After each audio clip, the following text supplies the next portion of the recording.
తెలివిగల పిల్ల చందమామ కథ. పూర్వం మగధలో ఒక రాజు ఉండేవాడు. అతను ప్రజలను ఎంతో శ్రద్ధగా కాపాడుకుంటూ అందరిచేత మంచివాడనిపించుకుంటున్నాడు. కానీ అతనిలో ఒక దుర్గుణం ఉంది. అది ఏమిటంటే, తను చెయ్యమని చెప్పిన పనిని ఎవరైనా మేము చెయ్యము అన్నా సరే, తనకిష్టం లేని పనిని ఎవరైనా చేసినా సరే కోపంతో మండిపడేవాడు. తన మాట ప్రకారం జరిగి తీరవలసిందేనని రాజుకు గట్టి పట్టుదల.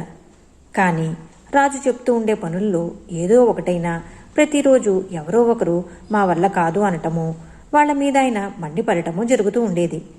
ఈ దుర్గుణంతో పాటే ఆయనలో మరో సుగుణం కూడా ఉంది. ఎంత కోపం వచ్చినా కొంతసేపటికి మళ్ళీ ఎందుకు కోపం తెచ్చుకున్నానా అని పశ్చాత్తాపడేవాడు. ఒకనాడు రాజు ఒంటరిగా కూర్చుని ఇలా అనుకున్నాడు. ప్రతిరోజు నేను ఎవరి మీదనో ఒకరి మీద కోపగించుకోకుండా ఉండటం లేదు. ఇదేమీ బాగాలేదు.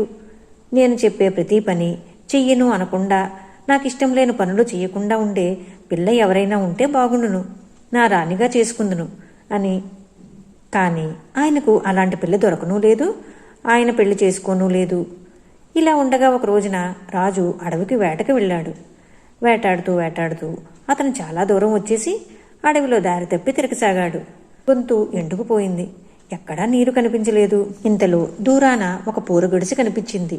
ఆయనకు ప్రాణం లేచి వచ్చింది. గుడిసె దగ్గరికి పోయి గుర్రం దిగి, ఎవరమ్మా ఇంట్లో అని కేక వేశాడు. ఈ కేక విని ఒక 16 ఏండ్ల పిల్ల బయటకు వచ్చింది. చాలా దాహంగా ఉంది, కాసిన మంచినీళ్ళు ఇస్తావా అని అడిగాడు రాజు. అలాగేనంటూ ఆ పిల్ల లోపలికి వెళ్ళి మరికొంతసేపట్లో ఒక చెంబు నిండా పాలు, మరో గ్లాసులో మంచినీళ్లు, కాసిన పళ్ళు తెచ్చి ఇచ్చింది. రాజు ముందు కాసిన్ని నీళ్లు తాగి పళ్ళు తిని పాలు తాగాడు. అప్పటికి అతని ప్రాణం స్థిమితపడింది. అప్పుడు రాజు ఆ పిల్ల వంక తేరపారి చూశాడు. బీదవాళ్ళు అవడం చేత నగలు నాణ్యాలైతే లేవు, కానీ ఆ పిల్ల మొహం కళకళలాడుతూ ఎంతో అందంగా ఉంది. కళ్లల్లో అమాయకత్వం తొణికిలాడుతుంది. ఆ పిల్ల వంక చూస్తూ రాజు తన చేతిలో ఉన్న పాల చెంబు చూపి, నీవు కనుక సప్త సముద్రాల్లోని నీళ్లు ఈ చెంబుతో తోడి పారపోసావంటే నిన్ను నా రాణిగా చేసుకుంటాను, నేను ఈ దేశపు రాజును అన్నాడు. రాజు ఈ మాట అనగానే ఆ పిల్ల ఇంట్లోకి వెళ్ళి ఒక గుప్పెటి ఇసుకతో తిరిగి వచ్చింది. ఆ గుప్పెటి ఇసుక చూపిస్తూ, ప్రపంచంలో ఉండే అన్ని నదుల్ని ఈ గుప్పెటి ఇసుకతో నువ్వు ఆనకట్టి కట్టి ఆపగలిగితే నీవు చెప్పినట్లే నేను ఆ చెంబుతో సప్త సముద్రాల్లో నీళ్లు తోడి పారిపోస్తాను అన్నది. ఈ సమాధానం విని రాజు ఒక్కసారిగా ఆశ్చర్యపోయాడు. కానీ ఎంతో సంతోషం కూడా కలిగింది. బేష్, నీలాంటి పిల్ల కోసమే నేను వెతుకుతున్నాను అని చెప్పి రాజు ఆ పిల్లని పెళ్లి చేసుకోవడానికి నిశ్చయించుకున్నాడు. ఆ పిల్ల తండ్రితో తన ఉద్దేశం చెప్పాడు. మా బోటు బీదవాళ్లకి అంతకంట కావలసిందేముంది బాబు అన్నాడు ఆ పిల్ల తండ్రి. ఇకనేం రాజు ఆ పిల్లతో సహా మళ్లీ గుర్రం మీద తన మహలుకు చేరుకున్నాడు. ఒక మంచి ముహూర్తాన పెళ్లి జరిగింది. పెళ్లి కాబోయే ముందు ఆ పిల్ల రాజునిలా అడిగింది. మీకు ఇట్టే కోపం వస్తూ ఉంటుందని విన్నాను. అదే నిజమైతే ఎప్పుడో ఒకప్పుడు మీకు నా మీద కోపం వచ్చి వెళ్ళగొట్టడం కూడా జరుగుతుందేమో. కానీ అలా మీరు ఎప్పుడైనా నన్ను వెళ్ళగొట్టవలసి వస్తే నేను వెళ్ళిపోయేటప్పుడు మీ మేడలో నాకు ప్రియమైన వస్తువుని నాతో తీసుకుపోవటానికి అనుమతి ఇవ్వండి. ఈ షరతుకు ఒప్పుకుంటేనే నేను మిమ్మల్ని పెళ్లి చేసుకుంటాను అన్నది. రాజు సరేనన్నాడు. కొన్ని రోజుల తరువాత ఒకనాడు రాజు భోంచేస్తుండగా రాణి ఏదో సలహా చెప్పబోయింది. ఆ సలహా రాజుకు నచ్చలేదు. నీ ముష్టి సలహా ఎవరికి కావాలి? ప్రతిదానికి నేనున్నానంటూ తయారవుతావు. నాకు సలహా చెప్పే పాటిదానివా నువ్వు? నీలాంటి వాళ్ళిక్కడ ఉండటానికి వీల్లేదు.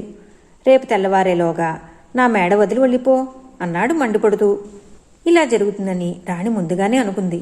అందుచేత లోపలికి పోయి రాజుగారు తాగే పాలల్లో మత్తుమందు కలిపి తెచ్చి ఇచ్చింది.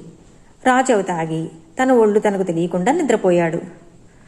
రాణి తన సేవకుల సహాయంతో రాజును తీసుకుని ఆ రాత్రికి రాత్రే తన పూరగుడిసి చేరుకుంది.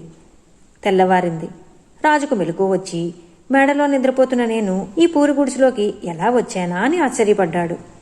ఇంతలో రాణి అక్కడికి వచ్చి, ఏమిటి అలా కంగారుగా చూస్తున్నారు అని అడిగింది. నన్నిక్కడికి ఎవరు తెచ్చారు? ఎందుకు తెచ్చారు?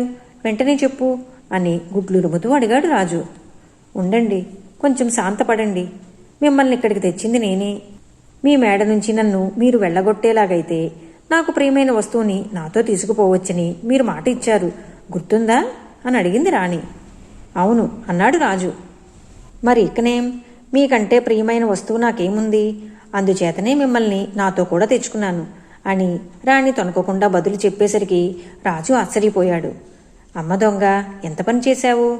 ఇందుకేనా పెళ్లి చేసుకునే ముందు నా చేత అలా ఒప్పందం చేయించుకున్నావు? నీ మీద అనవసరంగా కోపం తెచ్చుకుని నిన్ను చాలా కష్టపెట్టాను. అవి అన్నీ మర్చిపోయి మళ్ళీ హాయిగా ఉందాం. నీలాంటి రాణి కంటే నాకు కావలసిందేముంది అని చెప్పి రాజు మళ్లీ రాణితో తన రాజ్యం చేరుకున్నాడు. ఆనాటి నుంచి రాజు రాణి చాలా అన్యోన్యంగా ఉంటూ రాజ్యం చేశారు. ఈ కథ మీకు నచ్చినట్లయితే లైక్ చేయండి, షేర్ చేయండి. మరిన్ని మంచి కథల కోసం మా సంపత్ ఛానల్ సబ్స్క్రైబ్ చేసుకోండి.